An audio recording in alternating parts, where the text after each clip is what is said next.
Hi, my name is Sylvia Hong, and I will be talking about the overconsumption of fast fashion. So, this is a severe problem in our society that's embedded, as fast fashion is toxic into a world due to its over-excessive use of energy and underlying work conditions of sweatshop workers in third world countries and even the US. The climate has been changing very rapidly due to the economy being greedy and overbuying and us demanding many things we do not need. And the waste goes to landfill. Although fast fashion allows us to buy affordable items, the amount of water and energy we waste on fashion is very excessive. And I will be explaining the cycle of fast fashion for context. We outsource materials from third world countries. Then we use chemicals, water, and energy to make our clothes, ships to retail stores. Then the items that do not end up selling are disposed in third world countries again. The fashion industry, said by many activists such as Greta Thunberg, said that it actually creates more CO2 than international flights a year due to the usage of fossil fuels it needs.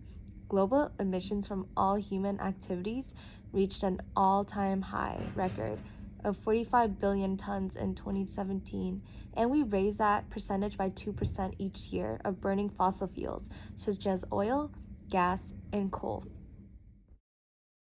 It also ranks as the second largest consumer of the global water supply. Hydraulic fracturing, which gets more heat from environmentalists, for instance, ranks far lower in water supply use. If that isn't enough, it's polluting the oceans with microplastics. With all these statistics, why do we still overconsume fast fashion knowing the consequences? The first and obvious reason as to why fast fashion is so demanding and popular is because of production, which allows retailers to seek out trends and popularizes it with social media. Therefore, new styles keep coming in. With the new era of social media, fashion styles now are seen way more desirable. Social media, influencer bloggers, and brand advertising on Instagram are a main reason why people are drawn to their stores.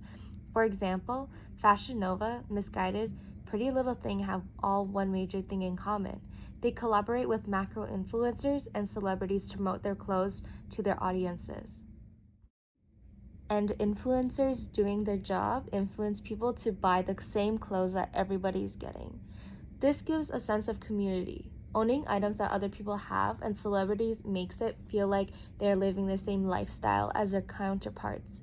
That's the whole point of a good marketing scheme for a brand, is it not? To sell a lifestyle of the desirables. Fashion Nova promotes bougie on a lifestyle, meaning that you look expensive without having the clothes being expensive. However, in most cases, the quality and look does not look the same in real life as it does touched up in their modeling pictures. The second reason why fast fashion is so popular and demanding is because of the affordability of fast fashion. Stores such as H&M create affordable prices to trendy items to lure customers in. The quick and cheap purchases are attractive to younger customers. In the United States, consumers ages 18 to 24 buy the most clothes, but only 28% are willing to pay for more pricier and sustainable clothes. It is no surprise that fast fashion comes from third world countries exploiting workers. This means that we rely on the laborers at the very lowest end of the wage spectrum in countries with few protections for workers. Documentaries such as The True Cost show the reality of what fast fashion is like.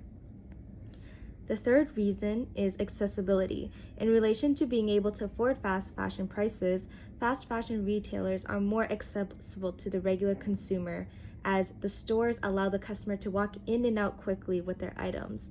They are available in malls, plazas, and even online now. This is in contrast to high-end boutiques. Buying sustainable is not always the cheapest and is easier said than done when most families are considered low middle class or under the poverty line in the USA. Fast fashion is inevitable and will continue to popularize, but we should emphasize some sustainable options when we can.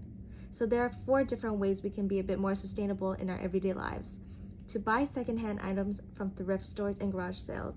This option is great for finding jackets and jeans for a cheaper price.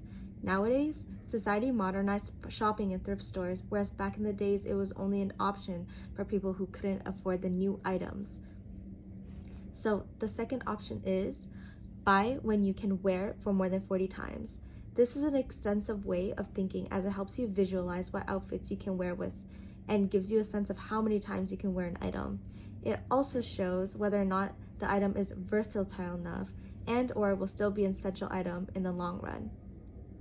And then option 3, investing in trans-seasonal clothes, aka classics and basic styles that will never go out of style.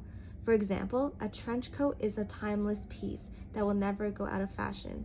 It works in most seasons and is a versatile product as people can wear it casually with sneakers or classier with the dress.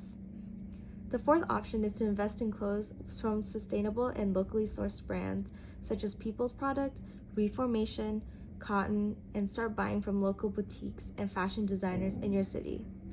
This way, this will ensure you that the products are made locally and ethically. I think it's more satisfying knowing that the clothing is sustainable and you know it.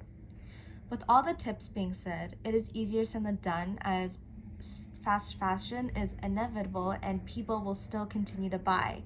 However, the most difficult things about trying to be more sustainable is knowing where to start, and more importantly, where to shop. Ultimately, it is not the consumer's job to be transparent about the brands. Brands just need to be honest on where the clothes are sourced and manufactured. When it comes to sustainability, we have to first change our attitude towards fashion and our actions. And we also have to hold companies accountable and encourage brands to be transparent in order to change the future.